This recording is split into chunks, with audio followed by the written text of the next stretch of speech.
ധരണീഗർഭസംഭൂതം വിദ്യുൽകാന്തി സമപ്രഭം കുമാരം ശക്തിഹസ്തം ച മംഗളം പ്രണമാമ്യഹം.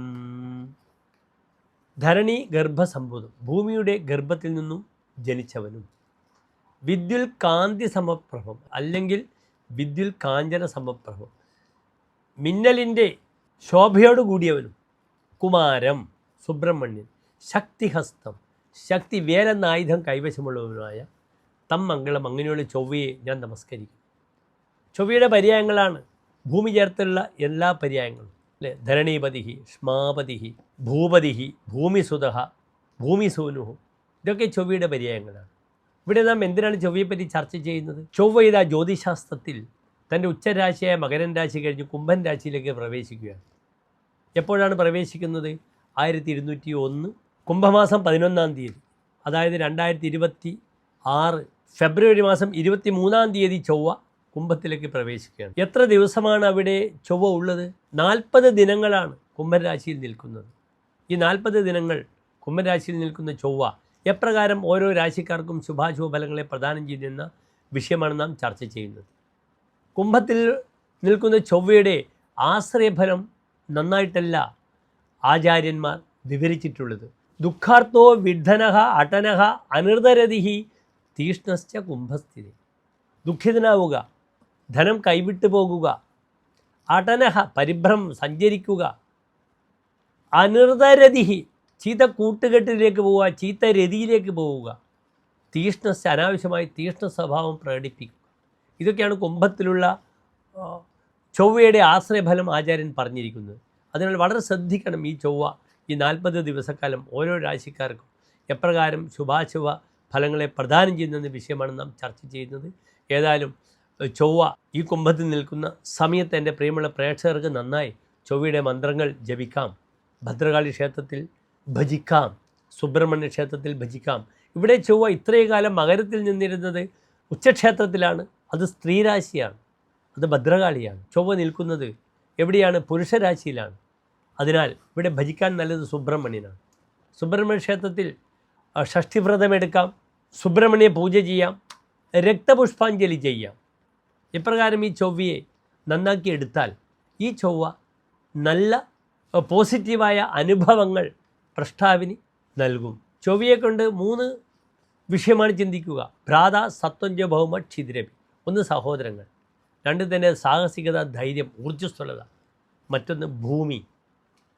ഇത് ഓരോ രാശിക്കാർക്കും ഈ ഭൂമിപരമായ വിഷയങ്ങളായാലും സഹോദര ഗുണങ്ങളായാലും എപ്രകാരമുണ്ടെന്ന് നമുക്ക് ചിന്തിക്കാവുന്നതാണ്.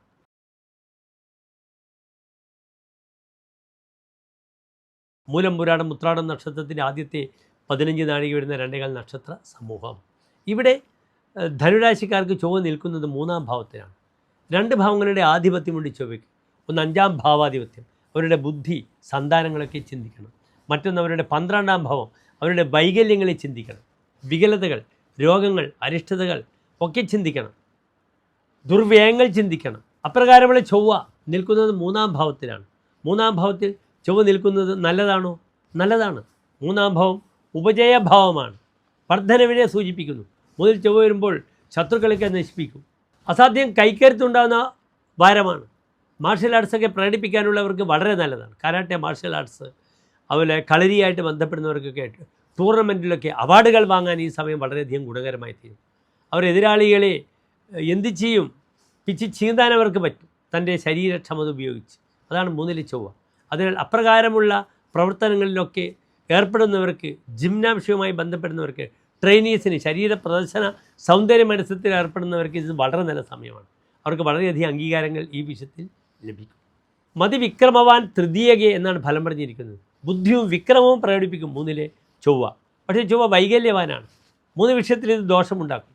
3-ലെ ചൊവ്വ സഹോദര കാരകനാണ്. സഹോദരങ്ങളെ ചിന്തിക്കേണ്ടുന്ന ഗ്രഹമാണ്.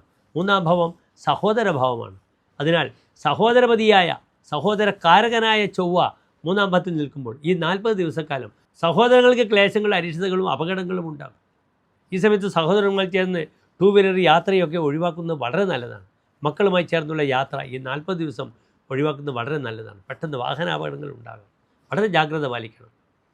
പിന്നീട് ബുദ്ധിയും വിക്രമവും പ്രകടിപ്പിക്കും. പലപ്പോഴും തന്നെ ഇച്ഛാശക്തി ഉപയോഗിച്ച് പല കാര്യങ്ങളും വിജയിക്കാൻ പറ്റും ധനുരാശിക്കാർക്ക്. ഭൂമിപരമായ വിഷയത്തിലായാലും പല മധ്യസ്ഥത രജിസ്ട്രേഷനായി ബന്ധപ്പെടുന്ന വിഷയത്തിലായാലും പല കാര്യങ്ങളിലും മധ്യസ്ഥിതൊക്കെ പഠിച്ച് തനിക്ക് കാശ് കിട്ടും. അവിടെ തന്നെ വിക്രമം പ്രകടിപ്പിക്കും. വളരെ പ്രാധാന്യമുള്ള ചില മധ്യസ്ഥ വിഷയങ്ങളിലൊക്കെ തന്നെ തൻ്റെ പ്രഭാവം ധനുരാശിക്കാർക്ക് പ്രകടിപ്പിക്കാൻ പറ്റുന്ന സമയമാണിത് എന്നറിയുക. കുതോ ബാഹുവീര്യം കുതോ ബാഹുലക്ഷ്മി തൃതീയ ചേതേത് മംഗലോ മാനവാനാം. 3 മാനവാനാം, മനുഷ്യരുടെ ജാതത്തിൽ 3 ചൊവ്വ നിൽക്കുമ്പോൾ, മംഗളൻ നിൽക്കുമ്പോൾ, കുതോ ബാഹുവീര്യം കുതോ ബാഹുലക്ഷ്മി. എന്തിനാണ് ബാഹുവീര്യം, എന്തിനാണ് ബാഹുലക്ഷ്മി? എല്ലാം ഉണ്ടാകും. ശരീരത്തിന് വീര്യമുണ്ടാകും, ലക്ഷ്മിത്വം അതുവഴി തനിക്ക് ലഭിക്കും. സഹോദ്ധവ്യത ബാഹുരോഗം വിധത്തിൽ, തൻ്റെ സഹോദരങ്ങൾക്ക് രോഗാദി അരിഷ്ടത വരും. ബാഹുരോഗം, ബാഹുക്കൾക്ക് കൈകൾക്ക് പരിക്ക് വരും, രോഗം വരും. അപ്പോൾ ശ്രദ്ധിക്കണം, ഹൈ BP ഉള്ള പേഷ്യൻസിന് പെട്ടെന്ന് പാരാലിറ്റിക് പ്രോബ്ലംസ് വരാൻ പറ്റുന്ന സമയമാണ്. പെട്ടെന്ന് പാരാലിസിസ് വരിക, മുതലായ രോഗങ്ങൾ വരിക, പാദങ്ങൾക്ക് വൈകല്യങ്ങൾ വരിക. തപോദാനതോ ഹാസ്യവൃദ്ധ്യന്തതായി, തപസ് പ്രാർത്ഥനയ്ക്കൊക്കെ പോയി താൻ വളരെയധികം പരിഹാസത്തിന് പാത്രമാണ്. അതിനാൽ തനിക്ക് ഇഷ്ടമുണ്ടെങ്കിൽ മാത്രം പ്രാർത്ഥനയ്ക്കും ഉപവാസത്തിനുമൊക്കെ പോവുക, വ്രതാനുഷ്ഠാനങ്ങൾക്ക് പോവുക. അല്ലെങ്കിൽ എന്താകും, പലപ്പോഴും അതൊക്കെ പൂർത്തീകരിക്കാൻ പറ്റാതെ അന്യരുടെ പരിഹാസത്തിന് പാത്രമാകും ധനുരാശിക്കാരെന്നറിയുക. ഇവിടെ നിർബന്ധമായും ധർമ്മദൈവ പ്രീതി ചെയ്യുക, അച്ഛൻ്റെ ആരോഗ്യത്തിന് വേണ്ടി അച്ഛനെ മൃത്യുഞ്ജയ ഹോമം ചെയ്യുക. സഹോദരങ്ങൾ, തനിക്ക് ഇളയ സഹോദരനാണെങ്കിൽ അവരുടെ പേരിലും മൃത്യുഞ്ജയ പുഷ്പാഞ്ജലി അർച്ചന ചെയ്യുന്നത് ഇവിടെ ധനുരാശിക്കാർക്ക് വളരെ നല്ലതാണെന്നറിയുക. നന്ദി, നമസ്തേ.